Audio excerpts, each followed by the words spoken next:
All right. Today we have quite a blessing. A very dear friend of mine, Coach Becky Niles. Hi, Becky. Hi, Emily. How are you? Good. So just a quick little backstory. Becky and I met at what is now Rivero Health, was Meet RX. And we met in some of the community meetings that they have there. And she was also a coach on Meet RX there with me. And we were fast friends. Like we just connected. And it was just a beautiful friendship. And we were just talking before we hit record that everything has gone like full circle. And now I am seeing so many of the themes with me, with the high fat and the grounding and the sunshine in my eyes every morning, that are displayed in Becky's practice as well. So I knew that we had to talk about this, Becky. Absolutely, absolutely. So, let's talk about fat first, because fat has been so important for me with my autoimmune disease, my mental health, and with my clients. And I've noticed that whenever I dip and I eat less fat, I always suffer. And so, I'm eating more of a percentage of fat now, but I'm looking back at other posts, and you've had this dialed in for years. um, Tell me about how you dialed in to really understand that your body needed that high fat. So, like you said, we've been together for 3 years, and when I come to the carnivore lifestyle, I come from keto, and of course, my keto journey ended up and turned from normal, whole foods keto into the ketofied products that are out there.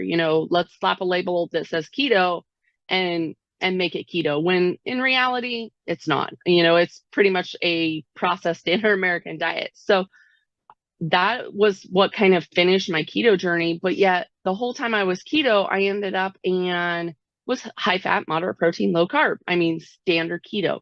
And then I ended up in November 2019 learning about animal based, learning about carnivore. And I'm like, I'm I'm from the middle of Nebraska. I'm still dealing with autoimmune thyroid issues, post hysterectomy issues, prediabetes. My A1C was climbing, all of these issues because it had turned into standard American diet. So all the metabolic issues were still there. And I went carnivore.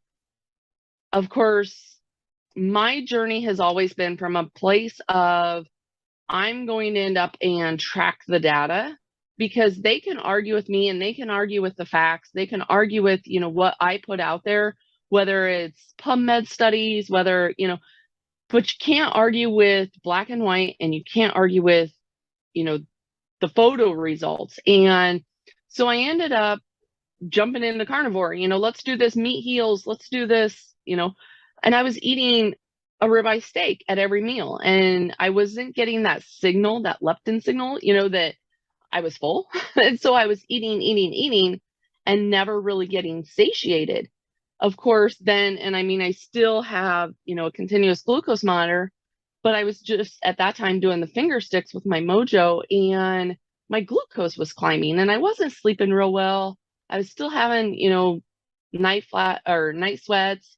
And so I knew things were off. My hormones, still weren't quite dialed in. My thyroid lab levels were off. But when I put my first continuous glucose monitor on, my glucose went from what was running in the 60s to 80s to 188, 200.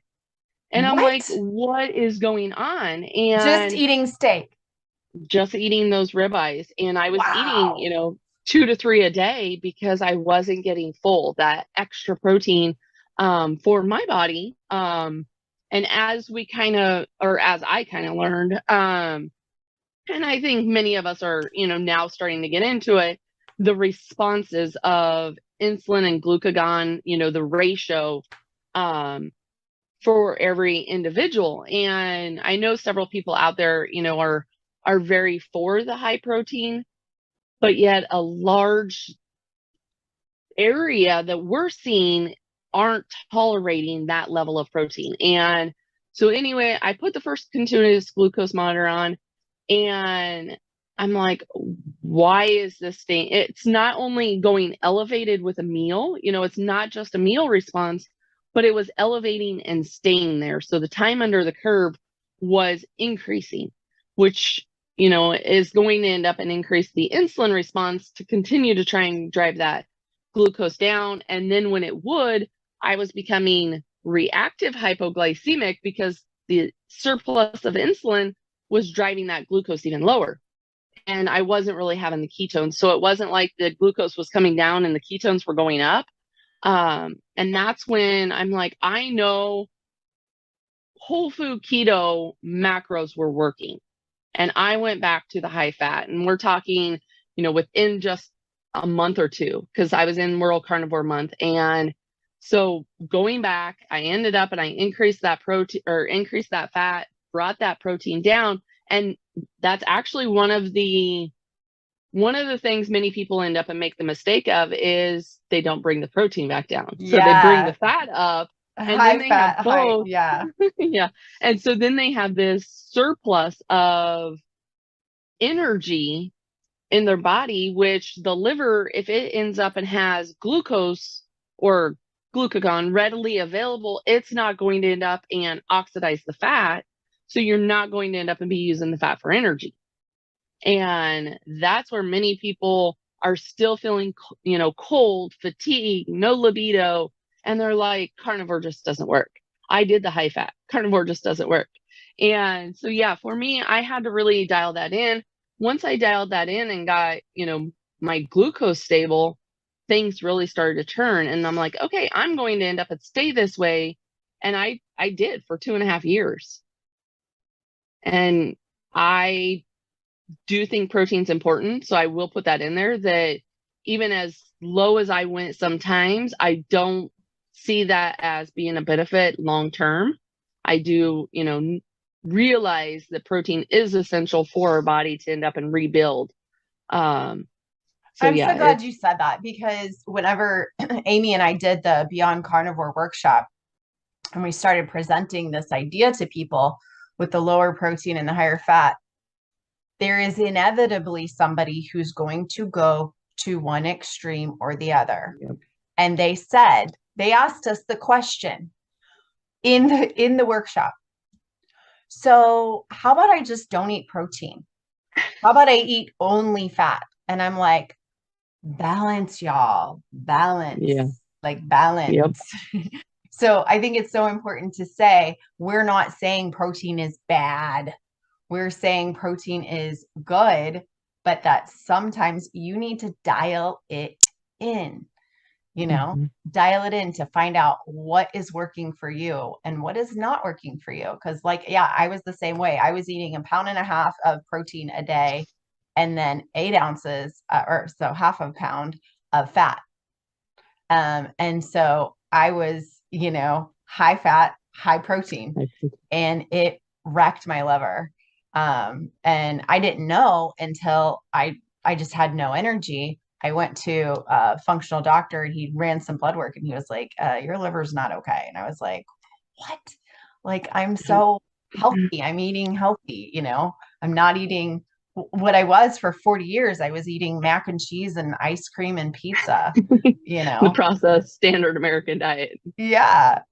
And so, how has this been for you in your coaching? I'm sure you share this with your clients.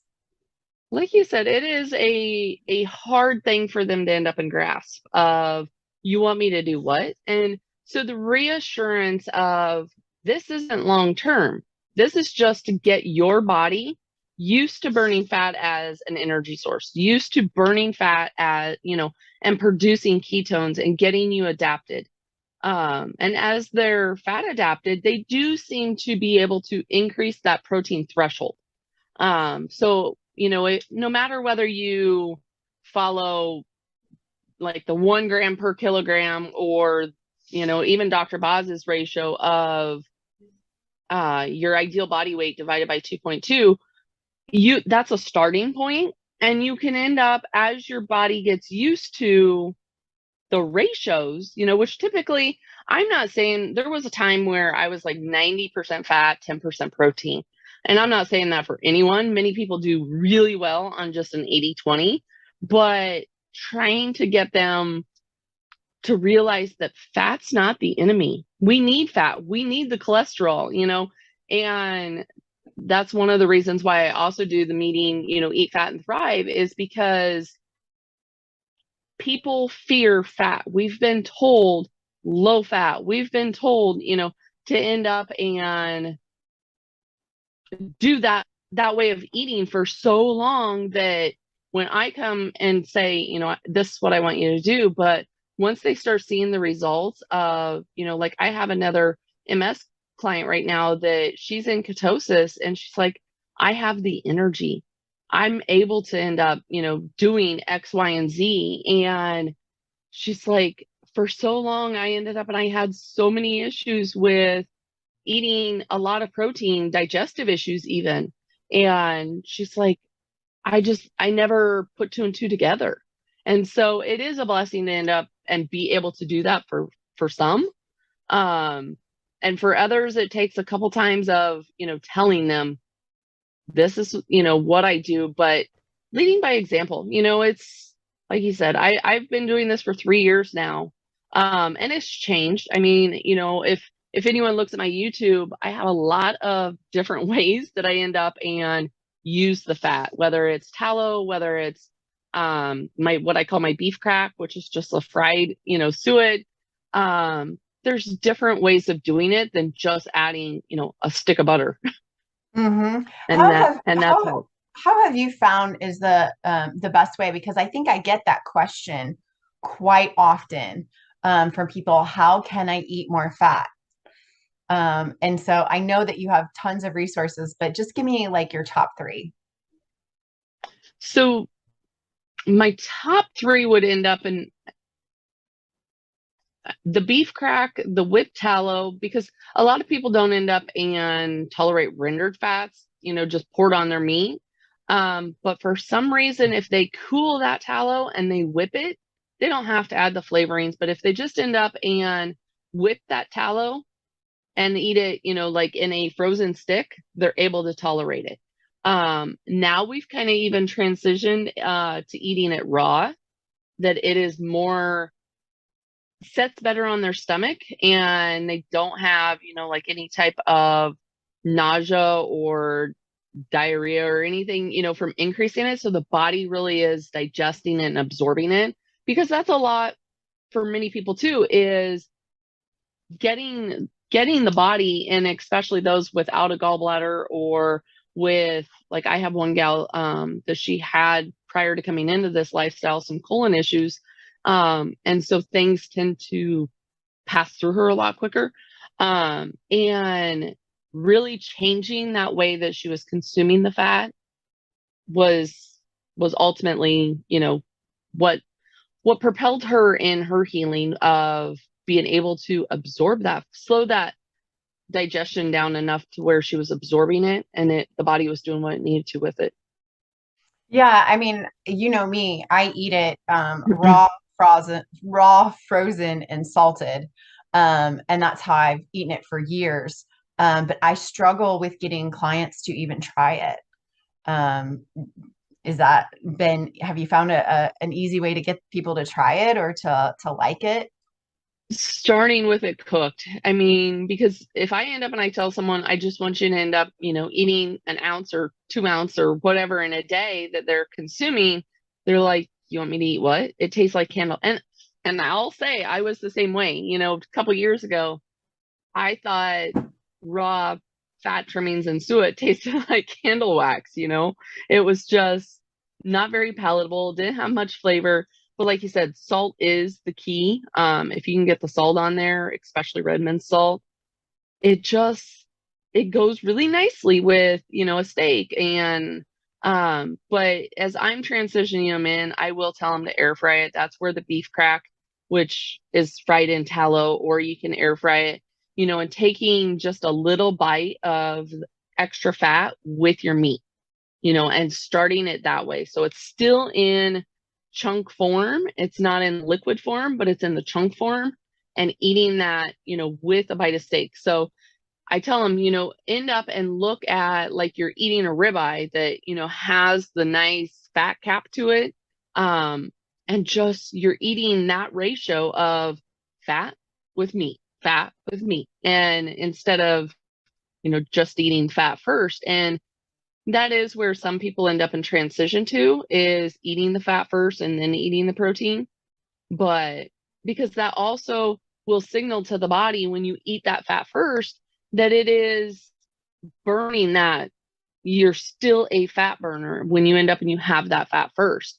And that's kind of where I've even transitioned my day, is putting fat earlier in the day. So a lot of people that do OMAD, and I'm not a huge fan of OMAD routinely. I think variation needs to be in there. So whether it be 2 or 3, but also people put it late at night instead of earlier in the day. And so when they're eating that food, not only do you have the volume that they're consuming, but they're consuming it close to bed. And so pivoting and transitioning that more circadian aligned, where they're maybe eating a little bit higher of a fat percentage in the, earlier in the day, or even fat only.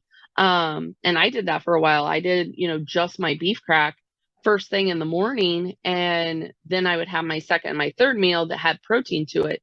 So it was like fat only, or fat first, fat loaded, and then fatty protein. And that works for many because they can end up and digest and use that energy throughout the day. So it ends up and kind of helps them get, used to consuming it when they're not just laying down in bed or laying, calm down for the evening, and then they just have the food sitting there. That's brilliant. That's brilliant. I like that.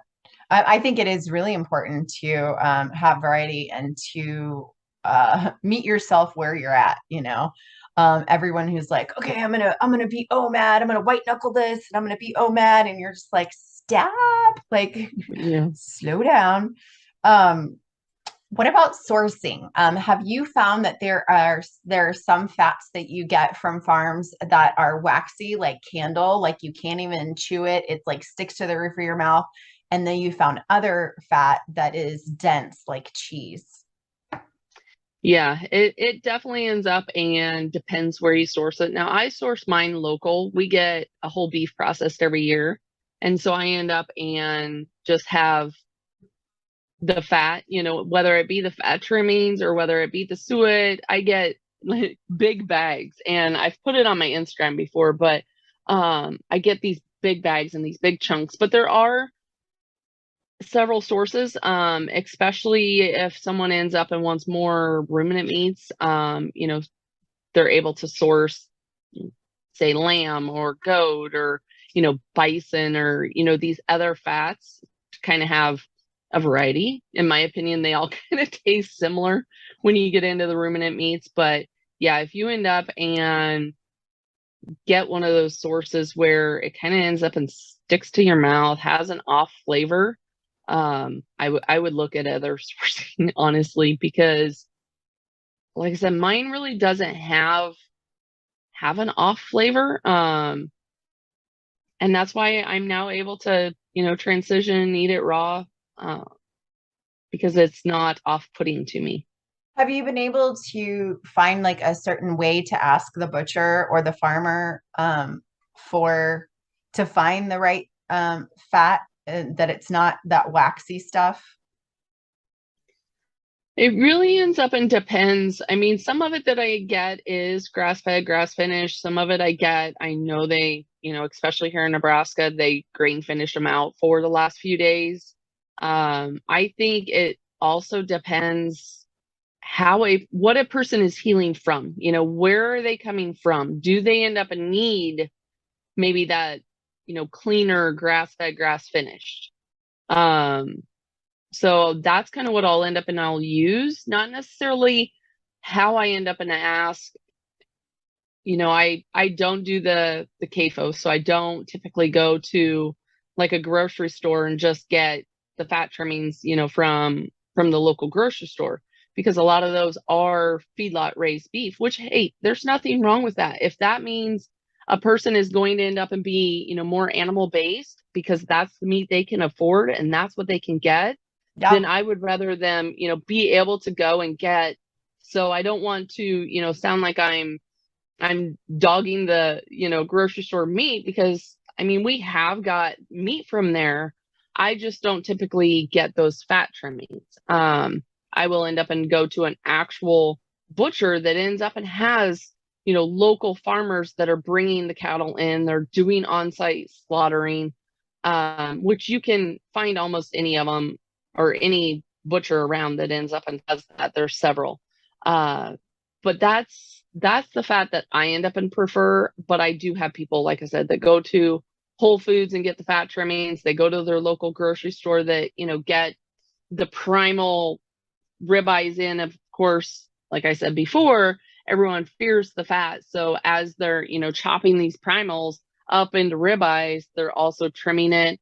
Um, so like I said, if that's what they can get and that's what they can afford and that's the first step, it's about taking baby steps. Let's get that into their lifestyle. Let's get the processed food, the junk, all of that out, and we can end up and dial it in as they end up transitioning. But many people, like I said, end up benefiting just from incorporating more animal source foods.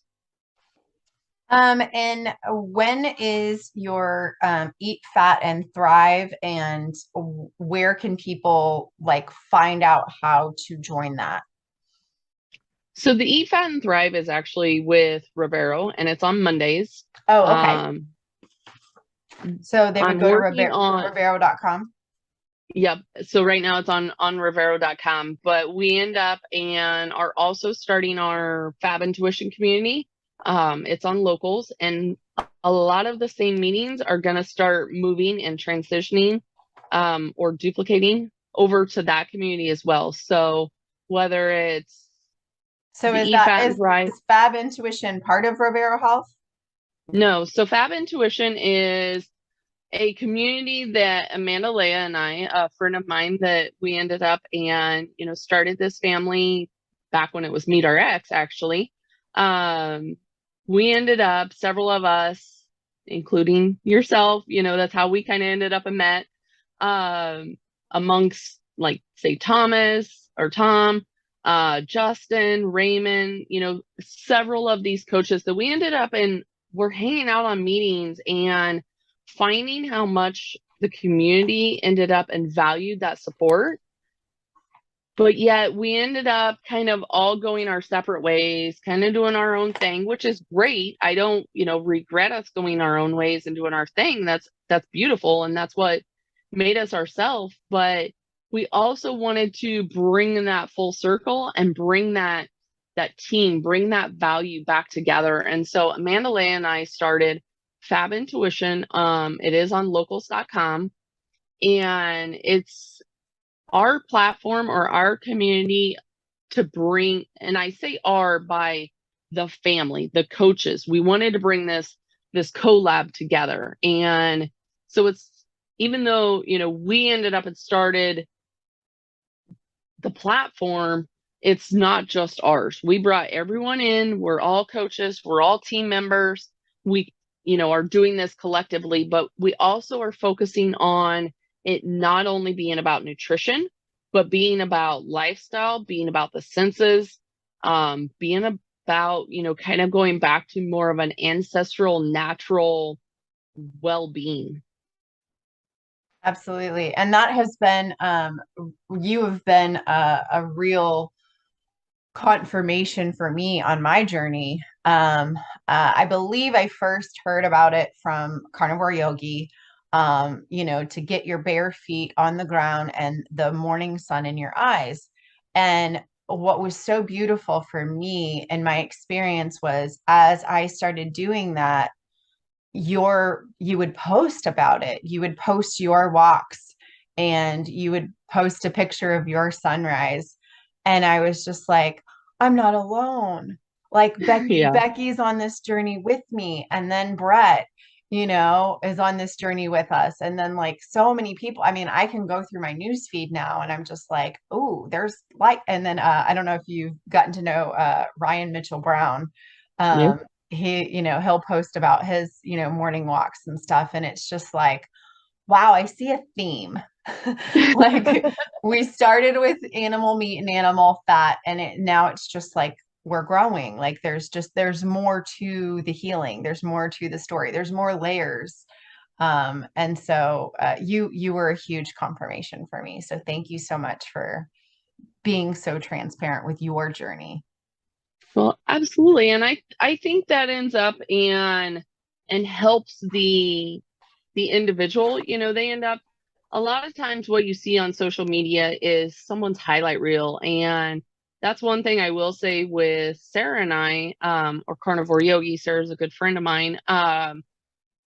We're real people. We end up and we put the real life. I'm not going to end up and, go and make this fancy post and edit, for 30 minutes to an hour just to create a post to make it a highlight reel. You're going to end up and see, first thing in the morning, my bare feet and my dead grass right now, outside, because that's real life. And if you can end up and make this simple, doesn't have to be complicated, but you can make it to where others end up and are able to replicate it and do it, they're going to end up and, be more apt to attempt it. And that's the first step, is just getting people reconnected, just getting people, back to the basics. We've been so disconnected from earth and nature and, the birds and the sounds, and also getting people back into sleep. That's one of the reasons why I also end up, yes, I track my sleep with my Aura Ring, but so many people are not making that a priority. They're burning the candle at both ends. They're working 16 hours, they're just not focusing on these areas. And so putting it in as simple forms, as basic forms as I can, and letting people know, that it doesn't have to be a gourmet meal. It doesn't have to be fancy to be outside. Just, go sit on your step if you have, sidewalk, or if you have grass, or, if you're walk up and down the beach, if you're at the beach. It doesn't have to be complicated. Absolutely. And it's so healing. I mean, I can't even put into words the healing that I have received, originally from the meat and the fat, but now from the grounding and the sunshine in my eyes. And I've noticed that has improved my sleep, that has improved my stress. My day goes so much smoother whenever I start my morning like that. And when I wake up with the sunrise, it's amazing how much easier it is to, kind of like calm down at the end of the night and go to bed at a decent hour, decent time. Um, yeah, this is amazing. And so I know that you have community meetings in the Fab Intuition. Is that community just for the coaches, or is that community to like Nope. the public? That is community to the public. So the one thing that Locals does is you have supporters. So when the supporters end up and come in, there is, a monthly fee to end up and be able to go to those meetings. But we do 2 meetings a week. Of course, we started with the basics, the fat, the protein, the plants in depth. We took plants in depth and went into the anti-nutrients. We went into, the digestive issues that people have with plants and the fiber. And so we end up and we take a topic, but we also end up and do like an open session at, towards the end of it, where we do Q&A. So if people are struggling, if people end up and have questions of, like 3 weeks ago, we ended up and had a member that was very new to carnivore, and we end up and understand that, it's not like, oh, you need to end up and be at my level and this is what you need to do. There was a lot of beginner questions, and so bringing those in and explaining or making sure they ended up and felt comfortable with the transition, and letting them know, hey, look, there's this community that you're not alone. Because when I started, and I'm sure you probably felt the same way, when I started, there wasn't the information out there. I'm talking 3+ years ago, 5 years ago, there wasn't the information out there that there is now on carnivore for sure. But even on keto, it was like you really had to, dig for the information. And so that's what we're trying to also provide the individual, is not only the support, but the community of like-minded individuals, to let them know you're not alone. You don't have to end up, trying to struggle through this or question yourself. If you have questions, come and ask the community, learn from, our journeys. Not that any two journeys are the same. You're high fat, I'm high fat. We do it differently though. What you end up and typically do in a day is probably different than what I do. But yet you can get that perspective and create your journey and get the support along the journey too. Yeah, and I think that's so important with our, our mirror neurons to recognize and to know, okay, this is my tribe. This is what my tribe does, not feeling so isolated that you're just like, okay, well, I'm just on my own. I'm doing my own thing. I'm gonna just go eat some ice cream. I'm just gonna go eat some pizza. Like when you are part of a group like that, you identify with that tribe and you're like, no, this is what we do. Yeah. We have these different practices. And so I love that. So you are open to beginners. You're open to coaches. You're open to people who have mastered this but would like to have a community. Exactly. Yep. So how can people contact you through Rovero Health? They can contact you and look up your eat fat and thrive. And then how can they contact you for the Fab Intuition? So if they end up and they go to locals.com, and then there is a search feature that you can just type in Fab Intuition. Fab is all. So let me also explain what Fab is. Yeah, Fasting yeah. animal based. Fasting That's what Fab animal stands for. base.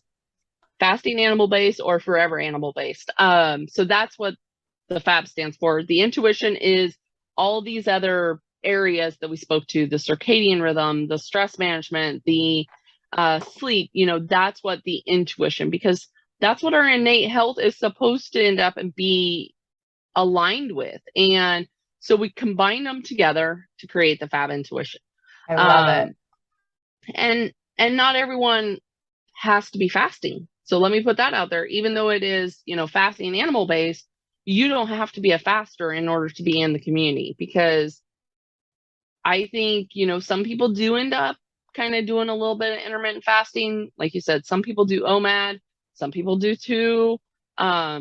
It's really anyone is able to end up enjoying. So it doesn't have to be, someone that's going to be fasting. We don't push fasting.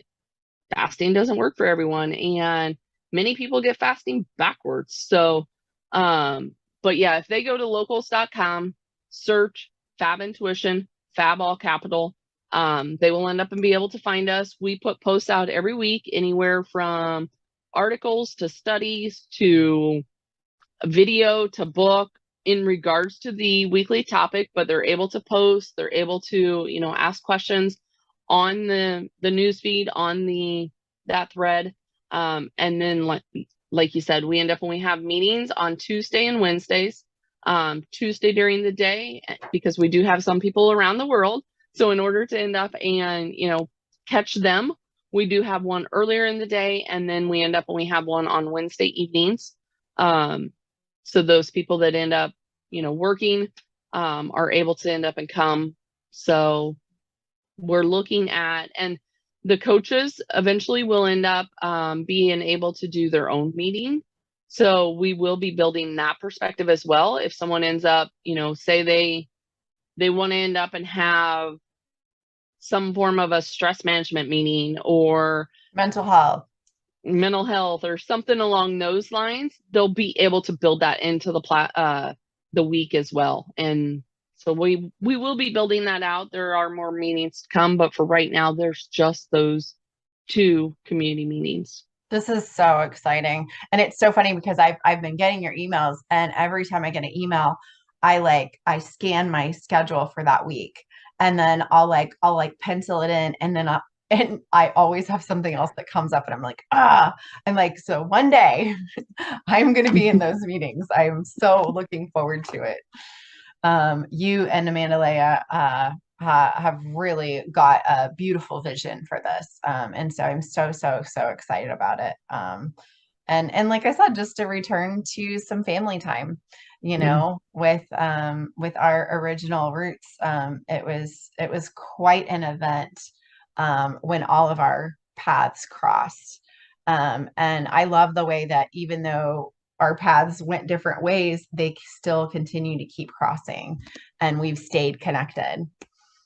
Absolutely. I always said we were, this tree that was growing. We had our roots and we kind of all come up together, but then we like branched out, but that doesn't mean that we're a different tree in a forest. We're still all this, same tree. We just had the different branches, and now we are all creating a full grown tree by coming back together. So beautiful, so beautiful, so true. And so people can get a hold of you on Instagram. I am Becky Niles. Anywhere else that you would like for them to get a hold of you, or is that pretty much it? I was just saying that's where I'm most active. That's where I end Yeah. up posting most of my stuff is Instagram. And I have my link tree there to where they can end up, finding my other areas, because I do mirror it over onto Facebook because not everyone's on Instagram. Yeah. So I end up and I have my page over there also. But yeah, beyond that, I mean, I'm in, the fab community on locals, or I also do several meetings still with Riveros. So That's awesome. That's awesome. Well, thank you so much first for being my friend. And thank you also for the pillar that you are in this community. It has been just such an honor to serve with you, next to you, alongside you, and to have been a recipient. I mean, there's many times that your posts have shaped me, and have inspired me, given me ideas of practices that I can do differently and better. So you're just such a light in this world. Thank you so much. thank you, Emily. You are brilliant and such a compassionate, caring person. I've missed you. No problem. I'm right here, and I feel like the best is yet to come. We've got a lot of miserable people out there that need us, and they need us to, continue to speak our truth and be transparent, be raw, and show them how to just do it wherever you're at, to just go on and with whatever materials are presented to you, and just do your best and to grow. Absolutely. Awesome. Thank you so much for your time, Becky, and I will be talking to you soon. Sounds good. I look forward to it.